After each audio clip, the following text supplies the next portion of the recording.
that I think the electricity supply bill that is on the table is inadequate. I think there are many areas in which it can be strengthened. I don't think it gives sufficient, it does not allow for the expansion of renewable energy and the penetration of renewable energy that is possible.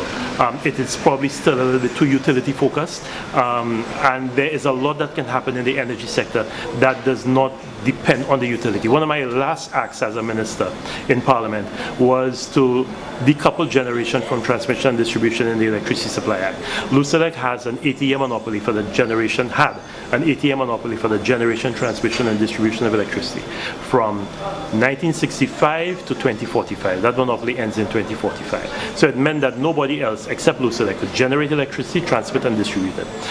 One of my last acts was to take generation out from that. So it means that it's now possible to have independent power producers generating electricity as long as they're doing it from non-fossil fuel sources. So wind, solar, geothermal, waste to energy, marine, all of that is possible. And hydro, if we had hydro, unfortunately we don't have it in Saint Lucia. All of these things are possible. So whilst the utility has a very important role to play, particularly with transmission and distribution, but the utility is not the only player in this energy space. So we need to give the other players space to breathe. What we need is some level of regulatory certainty. So if you want to come in and you want to put down a solar farm, you can do it without having to deal with this obstacle that is an incumbent utility that's saying to you, no, you cannot do it, or you can only do it on our terms. What we've done is allowed this to happen.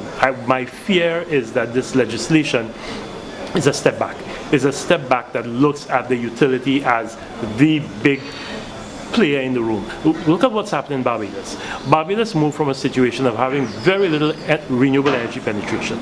Barbados had always been a big player in the solar thermal market. So you go into Barbados and most of the houses have solar water heaters.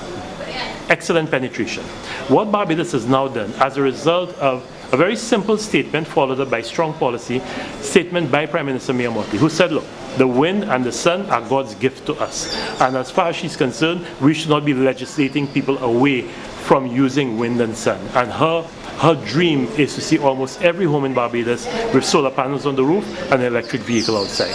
The people of Barbados took that and ran with it to the point where now we have 100 megawatts of solar PV installed in Barbados, 90 megawatts of which is distributed generation. So what you see on people's rooftops, these solar panels that you see on people's rooftops, when you land in Barbados and you look up, you see that so many houses have solar panels on their rooftop. That is done independent of Barbados Light and Power. So that is the average Barbadian who has invested, some of it for their own purposes, some of it to sell back to the utility company.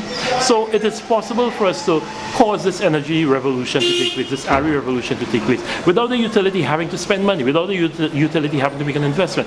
I don't see this electricity supply bill making that possible. You know, it's still looking to stifle and throttle renewable energy deployment, and I think that is wrong. Where we are right now, it is not congruent with what we say we want to do in our NDC. So we can't just talk about renewable energy penetration and say, okay, it's because we're going to commission a geothermal plant in Soufrière and we're going to put another 10 megawatt solar plant that Lucelec will do, and some external investor is going to come in and put a 12 megawatt wind farm. You want Saint Lucians to be part of this energy revolution. You want average Saint Lucians, ordinary Saint Lucians, to be able to put solar panels on their rooftops and sell excess power back to Lucelec. Now, granted, there's some grid stability issues that will have to be addressed to make sure that we're not putting too much energy onto the grid at points where it will cause a problem. And the thing with solar and wind is that they're intermittent. So if it is that we have a big cloud cover that goes on, that passes over, and the production of energy drops, then that puts pressure on Lucelec because they have to keep spinning reserves so that the generators can keep that. But it's possible to make that happen. You know, the technology makes all of these things possible now. So I don't want to see legislation that brings us back to the days when our hands were tied and we could only do so much. And my fear is that this legislation does not allow us to express that potential in renewable energy that we have in this country. We can get to a point even better than what we've promised in the most recent NDC, where we talked about 50% renewable energy penetration. I think with battery energy storage systems, coupled with solar panels, you can have very good stability in your grid. You can make solar now dispatchable, where you could get it when you want it. It doesn't have only to be when there's sun out, and you could cause that penetration of renewable energy to take place at a much faster pace than it's taking place right now. So I'm hoping that this pulling back of the legislation to allow people to be able to have some input into it will cause a more progressive piece of legislation to be fashioned and to be debated in Parliament, because I don't know that what we have right now is as progressive as it should be.